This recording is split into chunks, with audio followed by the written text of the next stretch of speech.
Voilà, bonjour. Heureux de vous retrouver encore aujourd'hui pour bien démarrer la journée, bien démarrer la semaine aussi.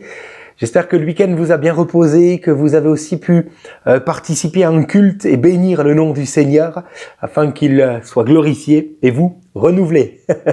Voilà. Alors, nous revenons ensemble avec, rappelez-vous, Abraham et Isaac pour ce sacrifice d'Isaac. Alors, j'aimerais lire avec vous uniquement 2 versets dans Genèse 22, le verset 1er puis le verset 9e. Donc, rappelez-vous, il est écrit « Après ces choses, Dieu mit Abraham à l'épreuve et lui dit, Abraham, il répondit, me voici, Dieu dit, prends ton fils unique, celui que tu aimes, Isaac, va-t'en au pays de Morija et là, offre-le en holocauste sur l'une des montagnes que je te dirai. » Et au verset 9e, lorsqu'ils furent arrivés au lieu que Dieu lui avait dit, Abraham y éleva un autel et rangea le bois. Il lia son fils Isaac et le mit sur l'autel par-dessus le bois. Amen. Alors, j'ai donné comme titre à cette méditation « Dispose bien le bois ». Voilà. Vous avez maintenant compris pourquoi. C'est ce que Abraham a fait au verset 9e. Abraham disposa le bois. Pourquoi est-ce que cela est écrit? Alors 2 réponses rapidement pour nous, et la première vient faire écho avec ce que déjà nous avons pu partager vendredi. Abraham a disposé le bois, cela veut dire qu'il n'a pas refusé d'aller bâtir l'autel du sacrifice. Il n'a pas refusé d'aller bâtir. Abraham est un homme qui a toute sa vie bâti des autels. Mais cette fois-ci, en ce qui concerne le sacrifice ultime, il n'a pas refusé de le faire. Quand Dieu avait dit dans le passé à Abraham qu'il allait passer maintenant à Sodome et Gomorrhe pour inspecter les villes et voir si leur péché était réel, Abraham avait de suite prié. Il s'était mis en intercession en faveur de Sodome et de Gomorrhe. Mais maintenant, quand Dieu dit à Abraham d'aller offrir son fils unique en sacrifice, Abraham ne prie plus. Abraham passe à l'acte. Ces actes furent sa seule réponse, finalement, à l'attente de Dieu. Vous savez, parfois, le Seigneur ne veut pas de nos prières. J'ai bien dit parfois, attention. Il est bon de prier le Seigneur, bien entendu. Mais souvent, nous prions pour des choses que Dieu ne veut pas entendre. Souvent, nous prions, on en avait parlé rapidement vendredi, alors que Dieu attend quelque chose de nous, nous prions afin que Dieu nous permette de garder cette chose. Vous comprenez? Et là, nous péchons. Et là, nous fautons. Le Seigneur attend plutôt l'obéissance. Inutile de prier pour que Dieu épargne nos vies. L'homme, la femme de foi, saura que de toute manière, sa vie maintenant est dans les mains du Seigneur et qu'elle est donc en pleine sécurité, qu'il n'a rien à craindre et qu'il peut se livrer corps et âme, qu'il peut entièrement s'abandonner pour le Seigneur. Il n'a rien à craindre, car Dieu est tout-puissant pour le garder. Alléluia, regardez Abraham et Isaac. Au dernier moment, le Seigneur est intervenu pour sauver la vie. Oui, Dieu est comme ça, il nous garde. Mais en attendant, nous sommes appelés à bâtir notre autel. Et si souvent cela demande le sacrifice. Alors je me pose la question et je nous la pose à nous aujourd'hui. Est-ce que nous bâtissons cet autel pour nous mettre dessus? Ou est-ce que nous prions le Seigneur de nous garder de cela? Il y a peut-être quelque chose dans ta vie en ce moment que le Seigneur attend de toi. Et tu préfères prier pour dire « Seigneur, je suis pas sûr, est-ce que c'est vraiment toi qui me le demandes ?»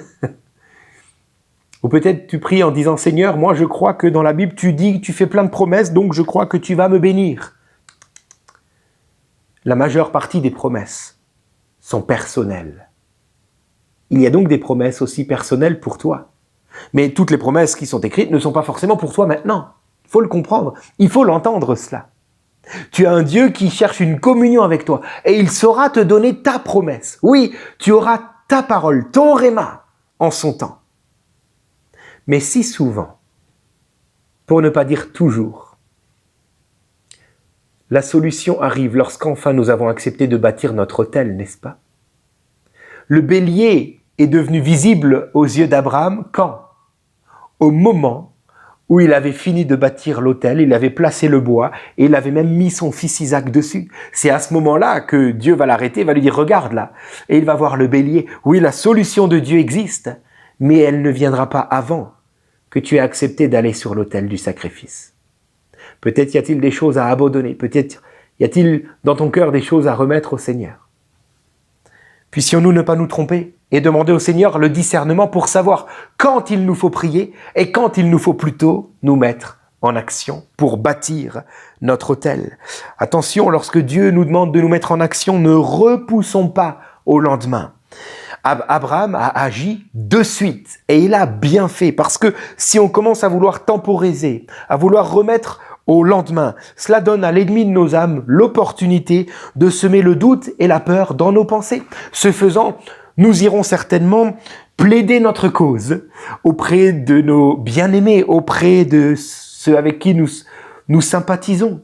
Et eux ne vont bien entendu pas manquer l'occasion pour nous donner de bonnes raisons de ne surtout pas bâtir notre autel. Comprenons-le. Agissons de suite. Deuxième réponse, que veut dire Abraham disposa le bois? Cela veut dire prends donc le temps, agis dans le calme et dans la confiance. C'est écrit d'ailleurs dans la parole de Dieu, c'est dans le calme et la confiance que sera votre force. Alléluia. N'est-il pas étonnant que relisez un petit peu les 14 premiers versets de Genèse 22 et voyez un peu la tension palpable qui est là?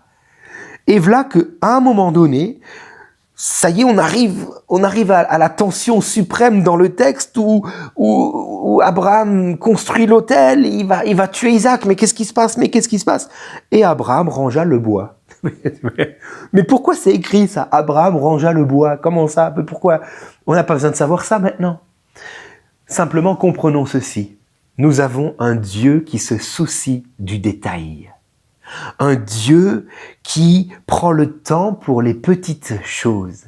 Et lorsque nous servons le Seigneur, nous apprenons aussi à prendre le temps pour les petites choses, à nous soucier du détail. Si d'un côté, nous sommes appelés à nous lever promptement pour nous mettre en marche afin de bâtir notre autel pour monter dessus, à ne pas repousser au lendemain, d'un autre côté, nous ne sommes pas appelés à courir dans tous les sens, mais bien au contraire, à faire les choses dans l'ordre et dans le calme, sans courir. J'aimerais dire aujourd'hui aux femmes qui servent le Seigneur, ne servez pas Dieu sans d'abord prendre soin de votre maison. J'aimerais dire aux hommes, et là je me le dis à moi-même, ne servons pas Dieu sans d'abord servir notre famille. J'espère que Véronique n'écoutera pas cette méditation. Parce que oui, j'ai beaucoup à apprendre encore. Que le Seigneur me pardonne. Tant de choses où, oui, je peux courir. Sans courir, vous comprenez, mais après je me retourne et je dis mince, il y avait aussi ça à faire. Et là, je suis passé à côté. Non, je crois que nous avons un Dieu d'ordre. Et l'ordre, la priorité des choses, c'est nos relations avec nos bien-aimés, avec nos proches, avec notre famille. L'ordre dans notre maison, premièrement. Avant de vouloir servir dans l'église, sers dans ta maison. Avant de vouloir faire du bien à ton frère, à ta sœur ou même à ton prochain, fais du bien à ton épouse, à ton époux, à tes enfants, à tes parents. Alléluia. Voilà, j'aimerais terminer en nous rappelant que le Seigneur se soucie des petites choses, mais le Seigneur nous attend aussi à l'autel du sacrifice. Alors, puissions-nous discerner aujourd'hui notre part, ce que Dieu attend de nous, et puissions-nous régler notre marche comme Dieu le souhaite. On prie ensemble. Merci pour ta parole. Merci Seigneur, parce que tu es ce Dieu-là qui nous attire à toi par des cordages d'amour. Et c'est tel un ami qui vient vers ses enfants qui lui obéissent dans l'amour. C'est tel un ami que tu nous proposes aujourd'hui de bâtir notre autel, afin de te donner le meilleur, de te donner nos cœurs. Seigneur, nous voulons nous hâter de disposer ce bois-là, et peut-être cesser de prier que tu nous gardes de cela. Oh mon Dieu, car c'est là-bas, sur cet autel, que se trouve réellement la vie avec un grand V. C'est là-bas que nous allons vivre pour de bon et pour toujours. Merci Seigneur. Et merci parce que tu es le Dieu des solutions. Tu ne nous abandonnes jamais. C'est là-bas, sur cet autel, que nous sommes le plus en sécurité.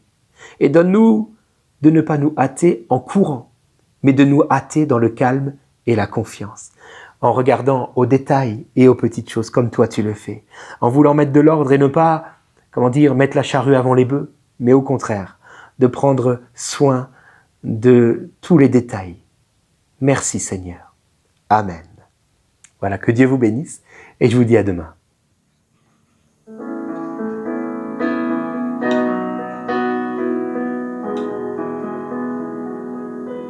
C'est dans le calme et la tranquillité que sera notre force. Et la confiance en ta fidélité sera notre paix.